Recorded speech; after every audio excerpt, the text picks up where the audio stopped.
दोस्तों, स्वागत है आपका लीगल पैरामीटर में। दोस्तों, आज का हमारा टॉपिक होने वाला है, बहुत ज़्यादा इम्पॉर्टेंट टॉपिक है दोस्तों। अभी हाई कोर्ट की, ऑनरेबल हाई कोर्ट की एक जजमेंट आई है ताज़ी ताज़ी। दोस्तों, इसमें बहुत ज़्यादा क्लैरिटी मिल जाएगी उन लोगों को जो बेचारे अभी तक मेंटेनेंस केस में फंसे हुए हैं। बहुत सारे ऐसे परिवार हैं जिनकी जो पत्नियां हैं, उन्होंने उनके ऊपर बड़े ही झूठे केस कर रखे हैं, डोमेस्टिक वायलेंस के, दहेज के। लेकिन उसमें सबसे इम्पोर्टेंट एक केस आता है, वो है मेंटेनेंस का, खर्चा लेने का, गुजारा भत्ता लेने का। दोस्तों, इसमें बहुत सारे लोग क्या करते हैं, काफ़ी सारी पत्नियां ऐसी होती हैं, सारी नहीं लेकिन कुछ ज़रूर होती हैं, जो एक झूठा केस और बड़ी झूठे और सफाई के साथ अपने पति को फंसाने की कोशिश करती हैं। दोस्तों, कारण क्या? पहली चीज़, वो एक तो बहुत टाइम से अलग रह रही होती हैं। ये बिल्कुल भी नहीं बताती हैं कि हम बहुत टाइम से अलग रह रहे हैं, अपने पति से अलग रह रहे हैं। लेकिन वो यही दिखाने की कोशिश करती है कि नहीं, मैं तो अभी थोड़े दिन पहले ही घर से गई थी, जब इन्होंने मुझे मारा कुट्टा और मेरी बहुत ज़्यादा बदनामी की, मुझे धक्के मारे और फिर मुझे घर से निकाल दिया, मेरा सोना चांदी सब रख लिया। ये सब चीज़ें बताती है। नंबर दो पे वो क्या करती है, अपने बैंक के खाताओं को छुपाती है।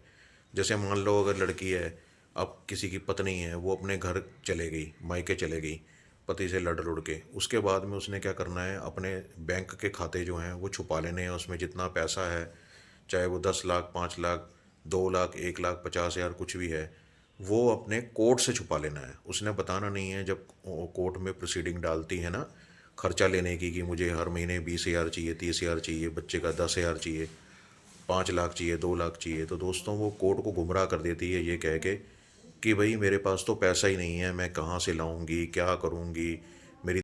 दोस्तों, झूठ जो होता है ज़्यादा दिन छुपता नहीं है। लेकिन कोर्ट से भी ये कोशिश करती हैं छुपाने की कि मेरे पास कोई कमाई का साधन नहीं है, मेरे पास पैसा नहीं है, मैं बच्चा अगर मेरे पास है तो बच्चे को कैसे पालूंगी, अगर वो अकेली है तो खुद का गुजारा भत्ता कैसे करेगी। तो इस चीज़ों को वो बिल्कुल छुपाती है और बताती नहीं है कि भाई मेरे पास पैसा है कि नहीं है, जबकि उसने अपनी बैंक अकाउंट्स की डिटेल्स को कोर्ट से छुपाया हुआ होता है कि उसमें इतना पैसा है। तीसरी चीज़ दोस्तों, ऐसा भी होता है कि कभी कभी जो पत्नियां होती हैं, वो झूठे केस जब करती हैं, उसमें मेंटेनेंस का केस लगाती हैं, तो उसमें वो ये चीज़ छुपा लेती हैं कि भाई देखो, ऐसा है कि ये जो है मेरे को पैसा बिल्कुल नहीं देता, ये मुझे इतना पैसा चाहिए। अगर मान लो उसने डिमांड कर दी 50 हज़ार महीना की, 2 लाख महीने की, तो 5 लाख महीने की, तो उसको ये चीज़ वो सिद्ध नहीं कर पाती है कि उसको ये पैसा वहाँ क्यों चाहिए, किसके लिए चाहिए, और उसके अभाव में उसको मेंटेनेंस नहीं मिल पाता है। तो मेंटेनेंस उसका जो है वो ज़ीरो हो जाता है। तो जो जज बैठे होते हैं, जो भी मानयोग जज हैं, वो ऐसे ही नहीं बैठे होते हैं। वो एक एक चीज़ का बिल्कुल एक एक नाप तोल के एक एक ऑर्डर को करते हैं। वो देखते हैं कि जो पत्नी ने केस लगाया है उसमें कितनी सच्चाई है भी कि नहीं है। नहीं तो नीचे प्रिंसिपल जज जो फैमिली कोर्ट के होते हैं, वही इस केस को उड़ा देते हैं, हटा देते हैं, डिसमिस कर देते हैं, चलने नहीं देते हैं पत्नी के हक में। क्यों? क्योंकि पत्नी ने ये सब चीज़ें छुपाई हुई होती हैं। जैसे मैंने अभी आपको बताया कि एक तो सेपरेशन बहुत पुराना रह रही है, अलग से वो छुपा लेती है। नंबर दो, उसने अपना बैंक बैलेंस छुपाया होता है। नंबर तीन, वो अपनी मर्जी से अलग रह रही होती है, खुद की मर्जी से चले जाती है। कभी बच्चों को ले जाएगी, कभी बच्चों को छोड़ जाएगी, फिर कहेगी मुझे निकाल दिया था। फिर सबसे बड़ी चीज़ तो आती है कि वो यही नहीं बता पाती है कि उसको ये पैसा किस लिए चाहिए। उसको बताना भी तो पड़ेगा ना कि भाई ये पैसा, अगर मान लो 50 हज़ार मांगा, तो दोस्तों 50 हज़ार रुपये अगर मांग रही है तो दिखाएगी ना कहाँ वो 50 हज़ार रुपये खर्चेगी। वहाँ 50 हज़ार रुपये का बेरवा भी तो देना पड़ता है कि भाई हाँ, ये अगर मैंने 20 हज़ार मांगा है तो 20 हज़ार कहाँ कहाँ देना है, वो भी तो बताना पड़ेगा।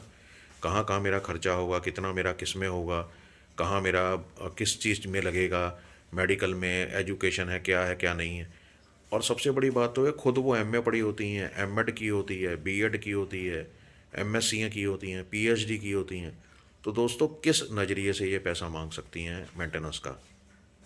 तो कोर्ट जो है, उसकी बड़ी अच्छी जजमेंट्स आई हुई हैं, सुप्रीम कोर्ट तक की जजमेंट्स आई हुई हैं कि भाई अगर तुम अपने आप को काबिल समझते हो, अच्छी पढ़ाई लिखाई की हुई है, हाईली क्वालिफाइड हो, उसके बाद भी अपने पति पे आप डिपेंड रहना चाहती हो, उसी को आप दबाना चाहती हो कि भाई क्रूरता करना चाहती हो, उसके साथ क्रूरटी करना चाहती हो कि भाई मुझे तो पैसा चाहिए, ये कोई बात थोड़ी ना बनती है दोस्तों।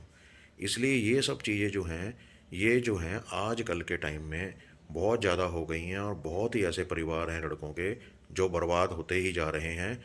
और कई तो ऐसे परिवार हैं जिसमें लड़कों ने सुइसाइड तक कर ली बेचारों ने, दुखी होके।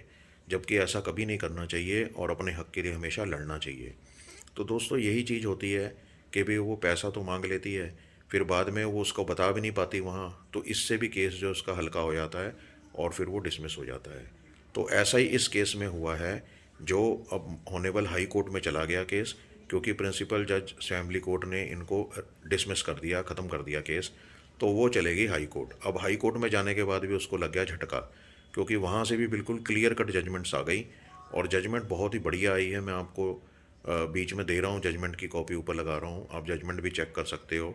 और आप इस जजमेंट का वेरवा देके अपने केसों को बहुत मजबूत कर सकते हो, और जो लड़की के केस हैं उसको ख़त्म करवा सकते हो दोस्तों, अगर आपके केस में भी कुछ ऐसा हुआ हो तो।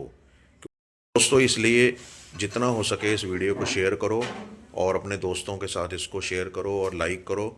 और जितना हो सके किसी भी ज़रूरतमंद दोस्त यार, आपका भाई बंधु है जो दुखी है बेचारा, मेंटेनेंस केस में फंसा हुआ है, तो उसको बोलो कि इस साइटेशन को लगा के, इस जजमेंट को लगा के अपने केस को मजबूत करे दोस्तों।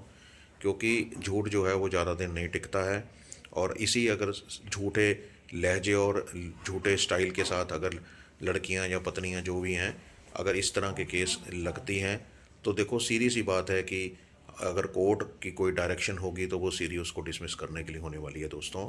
इसलिए थैंक यू। इसको जो हो सके तो आप जितना हो सके शेयर करो, और इस चैनल को अगर अभी तक सब्सक्राइब नहीं किया है तो दोस्तों तुरंत कर लो मेरे भाइयों।